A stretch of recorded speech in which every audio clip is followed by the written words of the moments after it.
Márquez Álvarez, hago parte del grupo 03 de Química. El día de hoy voy a presentar lo que es mi segundo parcial de laboratorio y voy a hablar de lo que son los grupos funcionales en química y las reacciones químicas que existen. Entonces vamos a comenzar hablando de lo que son los grupos funcionales. Tenemos que los grupos funcionales son moléculas biológicas grandes y generalmente están compuestas por un esqueleto de carbono formado por átomos como por ejemplo de carbono e hidrógeno y algunos otros como oxígeno, nitrógeno, azufre, pero a menudo estos átomos aparecen dentro del contexto de grupos funcionales.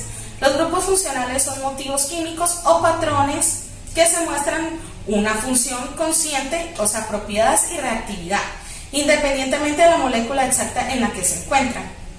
Las moléculas biológicas pueden contener muchos tipos de combinaciones diferentes de lo que son los grupos funcionales y el conjunto en particular de grupos de una biomolécula afectará muchas de sus propiedades, incluidas su estructura, solubilidad y reactividad. En la siguiente tabla que les voy a mostrar aquí en el tablero, encontramos o se muestran lo que son los grupos funcionales más importantes en las moléculas biológicas. Los grupos funcionales se pueden clasificar como hidrofóbicos, hidrofílicos o por sus características como de carga o polaridad. El único grupo hidrofóbico que se muestra abajo es el grupo de metilo, que lo tenemos acá, que por lo que vemos aquí es no polar. Los otros 6 grupos funcionales restantes en la tabla tienen diferentes grados de carácter hidrofílico. Entonces tenemos que aquí tenemos como grupo funcional el hidroxilo, esta sería su estructura química y este sería la propiedad, o sea, sería polar. El metilo, como les dije anteriormente, es de propiedad no polar. El carbonilo es de propiedad polar y con los aminos pasa algo de que tienen una carga positiva, forman automáticamente otra estructura. Pero el pH de la mayoría de estos sistemas biológicos, que son los grupos aminos, pueden eliminar lo que es el hidrógeno de lo que es la solución y pueden quedar como una solución básica. Tenemos el fosfato, que pasa exactamente igual que con el amino, que con una carga forma otro. Y en el pH de la mayoría de los sistemas biológicos, dado que los grupos fosfatos también liberan el hidrógeno de la solución y esto produciría una solución también básica. Y por último tenemos el subhidrilo, que esta sería la estructura y sería polar. Ahora vamos a hablar de lo que son las reacciones químicas. Comenzamos hablando de las reacciones de síntesis. En este tipo de reacción, dos o más compuestos reaccionan entre sí para formar un nuevo producto. Un ejemplo de esto sería la reacción para formar amoníaco. Entonces, este sería NH3. Entonces, como es una reacción de síntesis, vamos a buscar aquí en nuestra tabla periódica y quedaría nitrógeno 2 más 3 hidrógeno a 2 y la reacción de síntesis sería 2NH3, hidrógeno, hidrógeno. De este modo quedaría una reacción de síntesis. Entonces tenemos que la reacción también de descomposición. En este tipo de reacciones, una sustancia o compuesto se descomponen para formar dos o más productos. Un ejemplo de esto puede ser la descomposición del clorato de potasio en cloruro de potasio y oxígeno. Entonces voy a hacer aquí el ejemplo. Sería 2 potasio, cloro, oxígeno, 3 de oxígeno y quedaría convertido en 2 de potasio, de cloruro, más 3 de lo que sería oxígeno, 2 de oxígeno, para que de este modo quede nuestra reacción de descomposición. Tenemos también una reacción de precipitación. En este tipo de reacción ocurre en un medio acuoso en el que uno de los productos, una sustancia poco soluble, se deposita en forma sólida, es decir, se precipita. Un ejemplo de esto sería la reacción entre el yoduro de potasio y el nitrato de plomo 2. Sería 2 potasio más plomo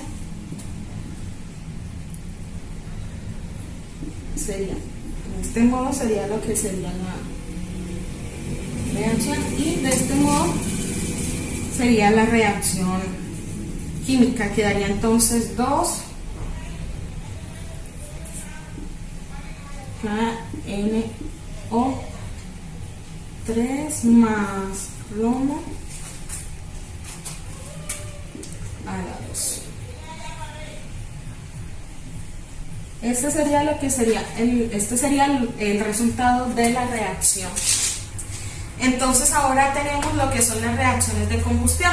En este tipo de reacciones los reactivos son combustible al oxígeno del aire y los productos generados son dióxido de carbono y agua. Un ejemplo de esto puede ser la combustión de lo que es el metano. En un momento voy a borrar para poder hacer el ejercicio.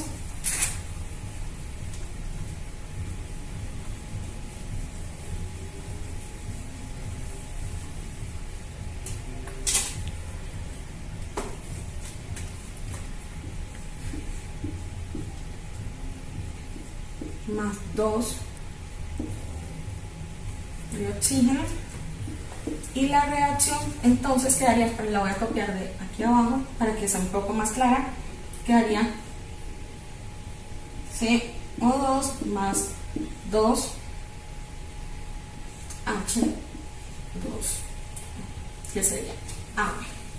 Entonces tenemos la reacción de sustitución o desplazamiento. Tenemos que en este tipo de reacción un elemento desplaza a otro dentro de un compuesto químico. Un ejemplo de esto sería la reacción entre el zinc y el sulfato de cobre,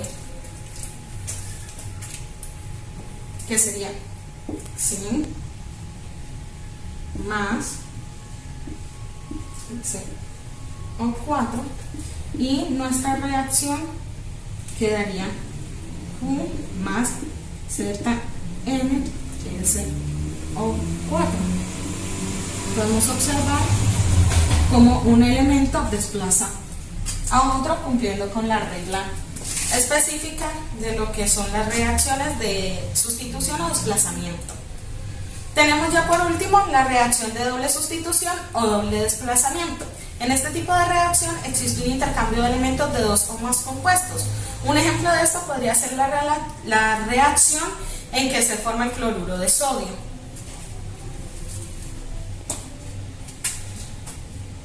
Tenemos que sería HCl más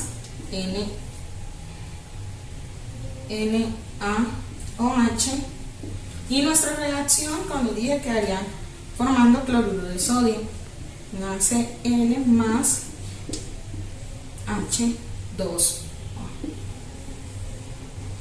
Y así sería una breve explicación de lo que son las reacciones químicas. Hola profesor, mi nombre es Daniela del Pilar Herrera Fontalvo. El día de hoy estaré explicando lo que va a ser el parcial de laboratorio número 2.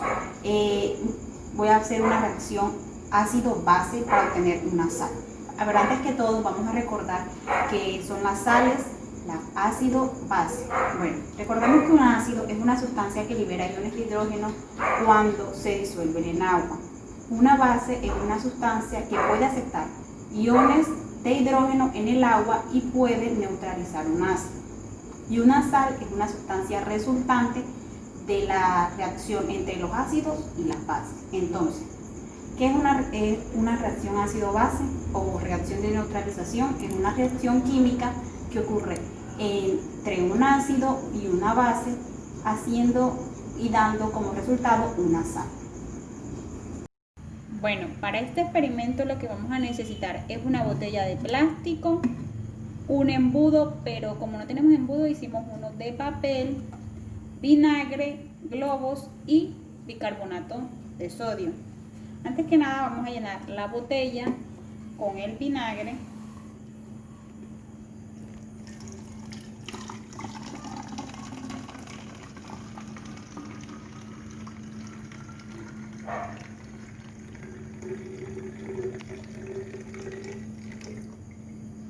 Luego de esto vamos a tomar nuestro embudo y nuestro globo y lo vamos a colocar aquí de esta forma que el bicarbonato no se salga.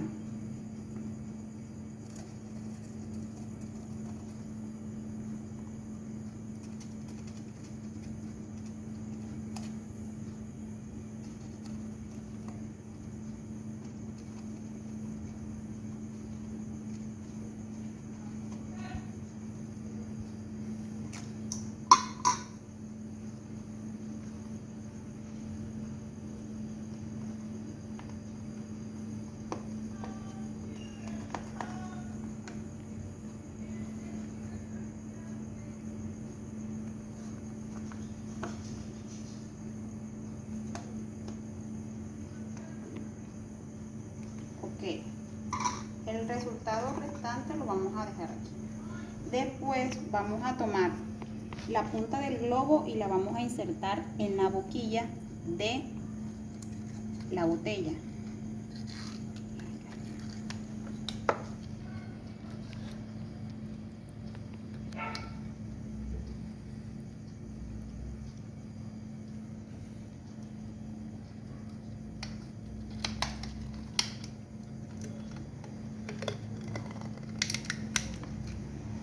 Ok, quedando así el globo, lo que vamos a hacer es disolver el contenido que hay en el globo en la botella.